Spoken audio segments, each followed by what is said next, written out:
Imagine a dimly lit scene, the atmosphere thick with tension and emotion, like the moment before a storm. In the foreground, you feel the presence of two figures locked in a dramatic tableau. To the left, an old man, his face weathered and lined with the trials of life, grips a young boy by the neck. This old man is Abraham, and the boy is Isaac, his beloved son. Abraham's expression is a haunting mixture of anguish, determination, and disbelief. His eyes, wide with sorrow, are fixed on Isaac, but they are distant as if he is looking through his son, beyond the physical to the weighty command he has been given by God. His mouth is slightly open, as if caught in a gasp or a silent cry, revealing the inner turmoil of a father who is about to sacrifice his own child. His hand is firm and unyielding, holding a dagger just above Isaac's throat, the cold steel glinting in the faint light, a stark contrast to the warmth of human flesh. Isaac is a young boy, perhaps on the cusp of adolescence. His body is twisted, his back arched as he tries to resist the force of his father's grip. There is no anger in his struggle, only a desperate fear. His skin is smooth, youthful, and vulnerable, emphasizing the innocence being violated. His eyes, wide with terror, are directed towards the heavens, as if pleading for mercy or understanding. His mouth is open in a scream that seems to echo through the silence of the moment, but it is a scream that goes unheard, swallowed by the oppressive weight of destiny. Then, as if breaking through the suffocating tension, a figure emerges from the darkness to the right of the scene. This is the angel sent by God to halt the sacrifice. The angel's presence is a burst of divine light in the otherwise shadowy composition. You can almost feel the rush of air as the angel's hand reaches out, gripping Abraham's wrist with an ethereal strength.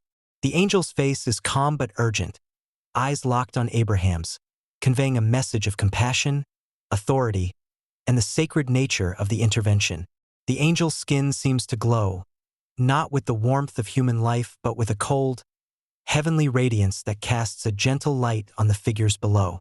In the background, almost lost in the dark void, a ram stands quietly, caught in a thicket by its horns. Its presence is barely noticeable at first, but as you become aware of it, the significance becomes clear. This ram, symbolizing the alternative to Isaac's sacrifice, waits patiently, its fate sealed as the substitute offering. The animal's calmness contrasts sharply with the emotional turmoil in the foreground, reinforcing the idea that this was never meant to be Isaac's end. The overall composition of the painting is one of contrasts: light against dark, youth against age, obedience against compassion. The shadows that envelop the scene add a sense of claustrophobia, as if the world has narrowed down to this one critical moment. The light, although minimal, is strategically placed, highlighting the most crucial aspects of the story. The face of Abraham, the terror in Isaac's eyes, the divine intervention of the angel, and the silent presence of the ram. The emotions are almost overwhelming. The despair of Abraham, who is torn between his love for his son and his fear of disobeying God. The terror and helplessness of Isaac, who cannot understand why his father would do this to him. The urgency of the angel, who must act swiftly to prevent a tragic mistake. And the quiet acceptance of the ram, which stands as a reminder of the ultimate mercy that will spare Isaac.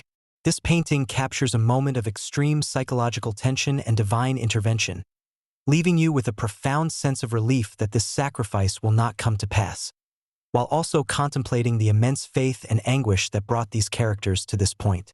It is a story of sacrifice, obedience, and the unexpected mercy that can emerge at the last possible moment.